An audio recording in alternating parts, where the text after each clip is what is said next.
The security camera footage was crystal clear. Martinez standing in Marcus Thompson's backyard at 3:47 a.m. Power drill in hand, puncturing hole after hole in his brand new above-ground pool. 24 hours later, she'd be sitting across from him in small claims court, tears streaming down her face, claiming he destroyed her property and demanding $15,000 in damages. What Marcus discovered in those missing hours between the sabotage and the lawsuit would expose a web of lies so twisted it would destroy more than just a backyard poolet, would shatter an entire neighborhood's Marcus Thompson stepped onto his back deck with his morning coffee, expecting to see the crystal blue water of his brand new Intex Ultra XTR pool sparkling in the early sunlight. Instead, he found himself staring at a deflated vinyl crater filled with muddy water, dead leaves, and what looked like his neighbor's garden gnome floating face down near the filter. What the hell? The ceramic mug slipped from his fingers, shattering against the deck boards. He jogged down the steps in his bathrobe, bare feet squelching in the soggy grass. The pool liner hung limp and lifeless, revealing dozens of puncture marks along the sides, too many and too evenly spaced to be accidental. This wasn't wear and tear, this was deliberate. His phone buzzed. A text from his neighbor across the street. "Dude, check your Ring camera. You're not going to believe this." Marcus's hands trembled as he pulled up the app. The timestamp read 3:47 a.m. There, in high definition, black and white, was Karen Martinez from next door. She wore dark clothing and latex gloves, methodically, drilling holes in his pool liner with what looked like a cordless power drill. The footage was damning. She moved with purpose, checking over her shoulder occasionally, but never trying to hide her face from the camera. $4,700, Marcus muttered, calculating the cost of the pool, the deck installation, and the landscaping he'd done around it. He'd saved for 2 years to create this backyard oasis, working overtime at the auto shop to afford something nice for his kids when they visited on weekends. His phone rang. Unknown number. "Mr. Thompson, this is Janet Reeves from Davidson County Small Claims Court. You've been served with a lawsuit filed by Karen Martinez. You'll need to appear in court on wait, what? She's suing me. According to the filing, Ms. Martinez claims you deliberately destroyed her property and is seeking $15,000 in damages. The hearing is scheduled for Friday at 2 p.m. You should receive the official papers within 24 hours. Marcus ended the call and stared at his ruined pool. Karen Martinez was suing him for destroying her property. The woman who'd just spent 10 minutes on camera destroying his pool was claiming he owed her money. The back door of the Martinez house slammed shut. Karen emerged, wearing a pristine white sundress and carrying a coffee cup with "World's Best Mom" printed on the side. She looked well-rested, her blonde hair perfectly styled despite the early hour. When she spotted Marcus standing in his flooded backyard, she didn't look surprised. She looked satisfied. "Morning, Marcus," she called out cheerfully, as if nothing had happened. "Looks like you had some trouble with your pool." Marcus climbed over the low fence, separating their properties, his phone clutched in his hand with the video evidence still paused on the screen. "Karen, what the hell is wrong with you?" She took a delicate sip of coffee. "I'm sorry, don't play dumb. I have you on camera." He held up the phone, showing her frozen image mid 3:47 a.m. "You destroyed my pool." Karen barely glanced at the screen. Instead, she pulled out her own phone and showed him a photo of her backyard, where her prized rose garden used to bloom along their shared fence line. There was now a muddy trench filled with standing water. "Your pool leaked all over my roses," she said, her voice rising with practiced indignation. 20 years I've been cultivating those heirloom varieties. Do you have any idea what you've cost me? The midnight blues alone were worth $3,000, and that doesn't include the property damage from the flooding. Marcus stared at the photo, then back at his pool. "Karen, my pool has been empty for 3 days. I was filling it for the first time yesterday afternoon when this happened." "There's no way. I have witnesses," she interrupted. "The Johnsons next door saw the water flowing into my garden all week. Mrs. Chen across the street noticed it too. Your pool has been leaking since the day you installed it, and now my prize-winning roses are dead." "That's impossible. The pool was empty until yesterday, and I'm done discussing this with you, Marcus. I've already filed the lawsuit. You'll hear from my lawyer." She turned to walk away, then paused. Oh, and I've reported you to the HOA for the unauthorized water feature. Apparently, you needed approval for anything over 24 inches deep. Marcus felt his chest tighten. The HOA could force him to remove everything, the pool, the deck, even the landscaping. This is insane. Why would you? She spun around, and for just a moment, the mask slipped. Her eyes flashed with something, cold and calculating. Because, Marcus, some people need to learn their place in this neighborhood.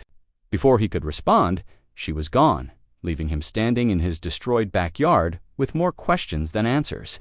By noon, Marcus had called in sick to work and was sitting at his kitchen table with printed screenshots from his security system, municipal water records, and receipts for everything related to his pool installation.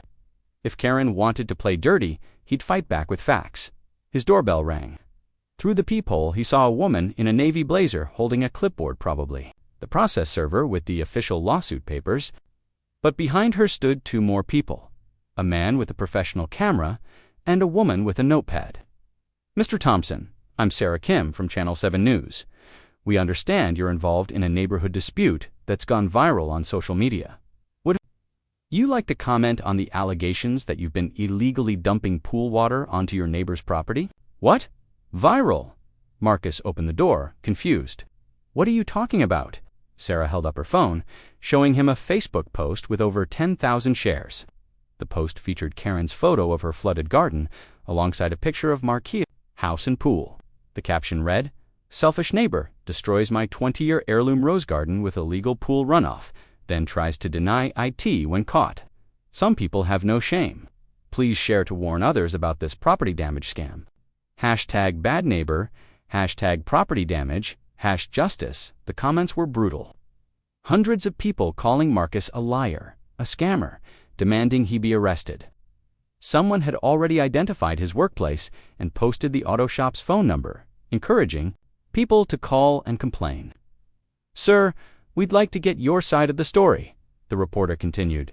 The video Ms. Martinez posted shows significant water damage to her prize-winning garden, and she posted a video. Marcus's mind reeled. What video? Sarah swiped to another post. This one showed Karen's backyard from multiple angles. Trench of standing water, close-ups of dead rose bushes, even a shot of Marcus's pool in the background. But something was wrong with the timeline. The metadata on Karen's photos showed they were taken 3 days ago, before his pool was even filled. "This is all fake," Marcus said, his voice barely above a whisper. "She destroyed my pool last night, and now she's Mr. Thompson." The process server interrupted. "I need you to sign for these papers." As Marcus signed the receipt, his phone buzzed with notification after notification. The auto shop was calling. His ex-wife was texting about seeing him on Facebook. His elderly mother had left 3 worried voicemails. In less than 12 hours, Karen had turned him from a victim into a viral villain. But as he stared at the timestamps on her photos, he realized she'd made one crucial mistake. The photos proving her damaged garden were taken before his pool. It was even filled with water. Karen Martinez had just handed him the evidence he needed to prove she'd been planning this fraud from the beginning. What he didn't know yet was that the dead roses in her backyard were just the beginning of her elaborate deception, and that the real reason for her vendetta would shake the foundation of everything he thought he knew about his quiet suburban street. The reporter was still talking, but Marcus had stopped listening. He was too busy calculating timeline inconsistencies and wondering how deep Karen's lies really went. By the time he found out, it would be too late to stop the avalanche she'd set in motion.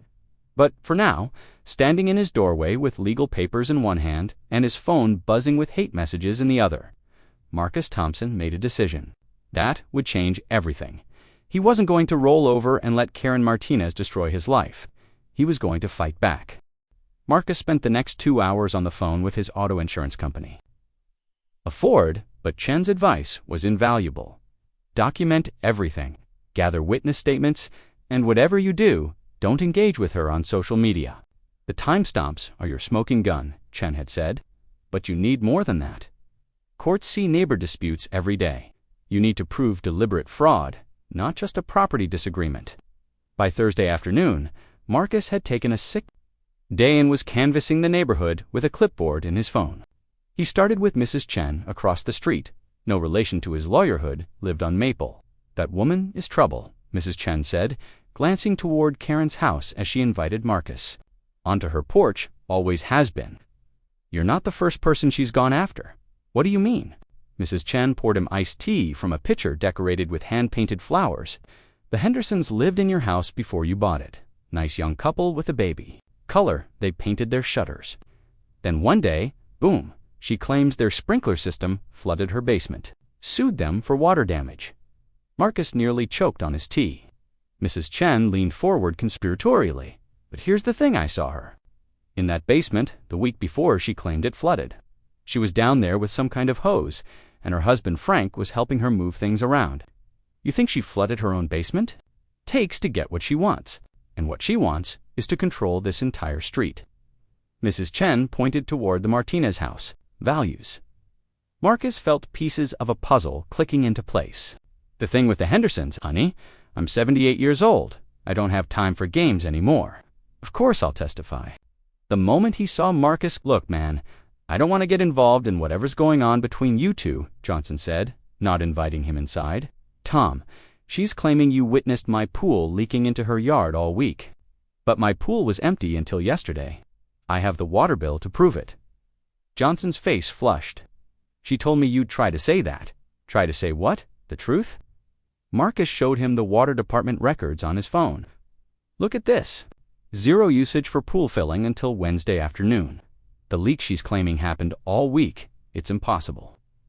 Johnson stared at the screen, his expression shifting from defensive to confused. She showed me pictures. The water damage looked real. The pictures were taken before my pool had any water in it. She's been planning this. Marcus pulled up Karen's Facebook post, pointing to the metadata. Look at the timestamps, Tom. She documented this damage 3 days before I even started. Filling my pool. Jesus, Johnson muttered. Said you'd been ignoring her complaints for days. She was so upset, my wife Linda made her coffee, and he stopped mid-sentence. She asked a lot of questions about our security cameras, wanted to know which direction they faced, if we could. See your backyard? Marcus felt his pulse quicken. What did you tell her? That our cameras only cover the front of the house. We don't have any that would catch your pool area. Johnson ran a hand through his hair. Shit, Marcus, she played us, didn't she? Will you write a statement about what really happened? About her asking about your cameras. Yeah, man, I'm sorry. By evening, Marcus had statements from 3 neighbors, all describing suspicious behavior from Karen in the days leading up to the flood. Mrs. Patterson from 2 houses down remembered seeing Karen using a garden hose in her backyard at odd hours. The Nguyen family had noticed her taking photographs of her own garden repeatedly throughout the week.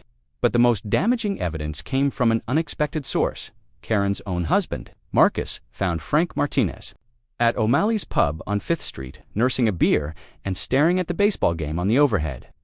TV Frank was a quiet man who worked as an accountant at a local firm. Marcus had spoken to him maybe 5 times in the 2 years he'd lived next door. Frank, mind if I sit down? Marcus slid into the booth across from him. We need to talk. Yeah, we do. Frank signaled the bartender for another beer. He laughed bitterly. I've been working late a lot since this whole thing started. Frank, I have security footage of her destroying my pool, but she's claiming I damaged her garden.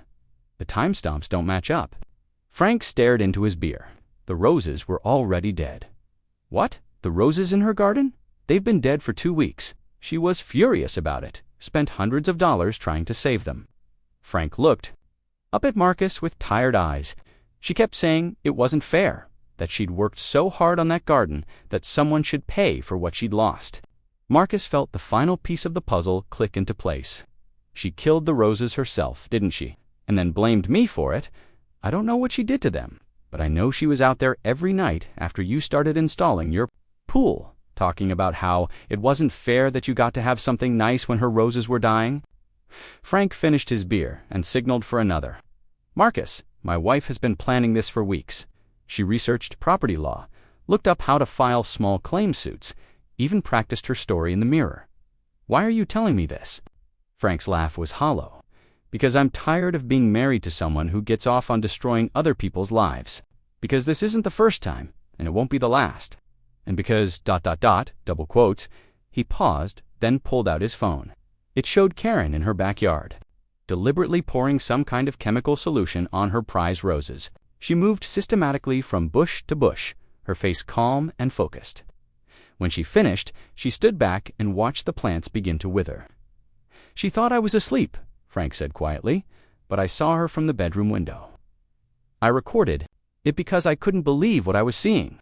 He looked at Marcus with desperate eyes. "She killed her own roses so she'd have something to blame you for. Everything she's claiming about water damage, about her precious garden being destroyed, it's all lies." Marcus stared at the video, his mind reeling. "Frank, will you testify?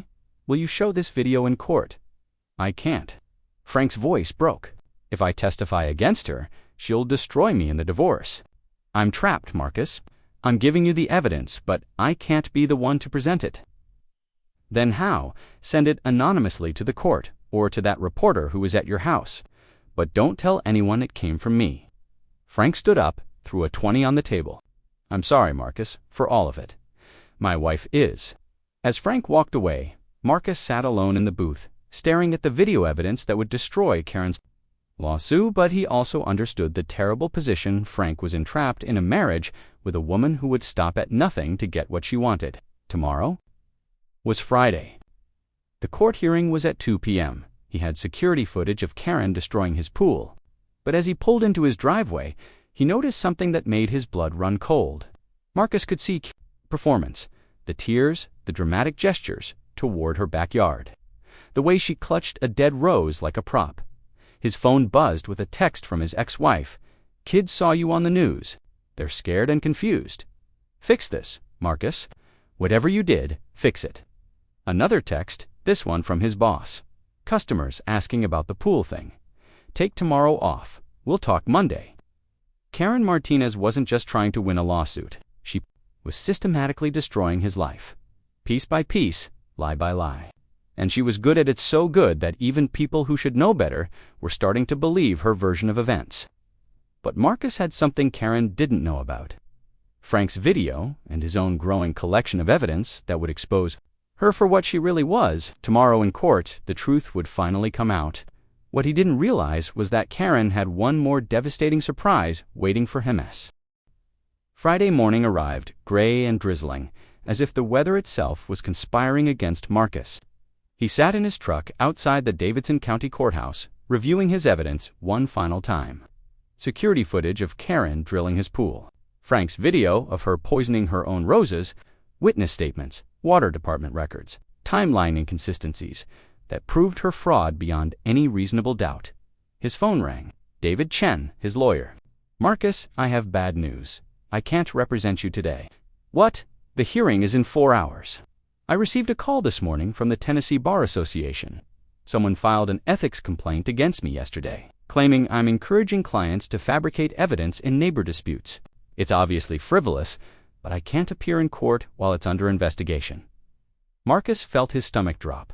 Karen, most likely, she's smarter than we gave her credit for. "But listen, you don't need me. You have overwhelming evidence. Just present it clearly, stick to the facts, and let the evidence speak for itself." Inside the courthouse, Marcus found himself in a wood-paneled room that smelled of old books and broken dreams. Judge Patricia Hawkins, a stern woman in her 60s, presided over small claims court with the efficiency of someone who'd seen every scam, every lie, every desperate plea for money. Karen sat at the plaintiff's table with her own lawyer, a slick-looking man in an expensive suit who seemed wildly overqualified for a small claims case. She dressed for maximum sympathy. Modest black dress, minimal makeup, tissues clutched in her hand. When she saw Marcus enter alone, she allowed herself a small smile. "All rise," the bailiff announced, the Honorable Judge Hawkins presiding. "Be seated," Judge Hawkins said, settling behind her bench. "Case number 2025 SC 4471, Martinez versus Thompson. Ms. Martinez, you're claiming $15,000 in property damage." Karen's lawyer, who'd introduced himself as Richard Blackwood, stood up. "Yes, Your Honor. My client's prize-winning heirloom rose garden was deliberately destroyed by the defendant's negligent pool installation and subsequent water damage. Mr. Thompson, you're representing yourself today, Marcus stood. Yes, Your Honor, and I have evidence that will prove Ms. Martinez's claims are entirely fabricated. Judge Hawkins raised an eyebrow. That's a serious accusation. Let's hear Ms. Martinez's case first. For the next 30 minutes, Marcus watched Karen deliver an Oscar-worthy performance. She presented photographs of her dead roses, testimonials about their value from local gardening experts, receipts for landscaping and plant care totaling over $12,000. She cried at precisely the right moments, her voice breaking as she described 20 years of nurturing her botanical children. The defendant's pool began leaking the day it was installed, she testified, dabbing her eyes with a tissue. I approached him multiple times about the problem, but he ignored my concerns. The standing water killed my roses and created a mosquito breeding ground that's made my backyard uninhabitable.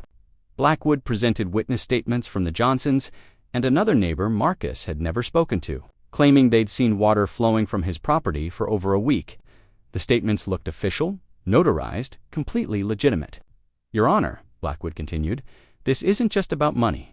This is about a reckless neighbor who destroyed something irreplaceable and then tried to cover it up. My client simply wants compensation for her losses and assurance that this won't happen again. Judge Hawkins turned to Marcus. Mr. Thompson, your response? Marcus stood, his hands full of printed evidence. Your Honor, everything Ms. Martinez just said is a lie, and I can prove it. He started with the security footage, playing the crystal-clear video of Karen drilling holes in his pool. Liner at 3:47 a.m., the courtroom fell silent as they watched her methodical destruction. This footage shows Ms. Martinez deliberately sabotaging my pool, Marcus said, but she claims I damaged her property. The timeline makes that impossible. Next came the water department records, showing zero pool-related usage until Wednesday afternoon days after Karen's photos supposedly documented the flooding. Then Mrs. Chin's testimony about the Henderson family and Karen's pattern of fraudulent lawsuits, the timestamps on Karen's own Facebook photos that predated his pool being filled. Your Honor, Ms. Martinez killed her own roses and then blamed me for it. This is insurance fraud, perjury, and filing a false police report, all wrapped into one elaborate scam. Marcus felt confidence building as he presented piece after piece of evidence. Judge Hawkins was taking notes, her expression growing increasingly stern as she looked toward Karen's table. Finally, Your Honor, I have video evidence that will prove Ms. Martinez's true motives. Marcus pulled out his phone to play Frank's video of Karen poisoning her roses. But when he tapped the screen, nothing happened. The video file was corrupted. Technical difficulties, Mr. Thompson. Your Honor, I had video of Ms. Martinez deliberately killing her roses, but the file appears to be ... double quotes. Marcus frantically tried to reload it, but the phone showed an error message. Someone deleted it. Karen's lawyer stood up. Your Honor, I object to this charade. The defendant is now claiming to have evidence that mysteriously disappeared. This is exactly the kind of fabrication that prompted the ethics complaint against his previous attorney. Judge Hawkins frowned. Mr. Thompson, do you have any other evidence? Your Honor, someone clearly tampered with my phone. This video existed yesterday. I swear, sir, I need evidence, not accusations. What else do you have? Marcus felt the room spinning. Without Frank's video, he was missing the crucial piece that tied everything together. Your Honor, if I could have a brief recess to recover the file. Mr. Thompson, you've had weeks to prepare your case. I'm not going to delay proceedings because you can't manage your evidence properly. That's when Karen's lawyer played his trump card. Your Honor, I'd like to introduce new evidence that came to light this morning. Blackwood handed a folder. To the bailiff, a police report filed against Mr. Thompson for criminal trespass and harassment. Marcus felt his blood turn to ice. Last night at approximately 11 p.m., Mr. Thompson was caught on Ms. Martinez's security system attempting to break into her home. When confronted by her husband, Mr. Thompson became belligerent and made threats. Judge Hawkins opened the police report, her expression darkening. Mr. Thompson, were you arrested last night? No, Your Honor, I was never on their property. I was home all evening. This is the defendant has been stalking my client for days, Blackwood continued.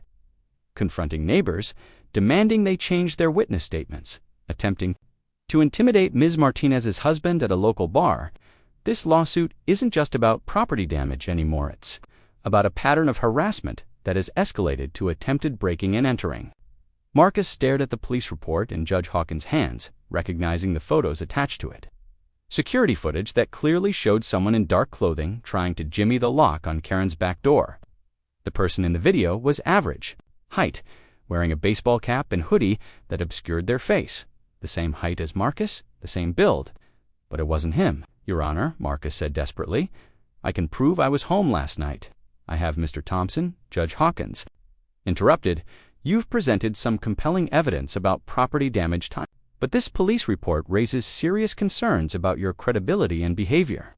I'm ordering both parties to mediation within 30 days. If no agreement is reached, we'll reconvene for a full trial where these harassment allegations will be thoroughly investigated. But, Your Honor, my decision is final. Court dismissed. As the gavel fell, Marcus felt his world collapse. Karen had somehow orchestrated fake security footage, making it look like he'd tried to break into her house. She'd corrupted his phone. To delete Frank's video, she'd neutralized his lawyer with a frivolous ethics complaint. Every move he'd made, she'd been 3 steps ahead. Karen stood up from the plaintiff's table, no longer crying. In fact, she looked almost serene as she gathered her papers. When she passed Marcus on her way out, she leaned close enough that only he could hear.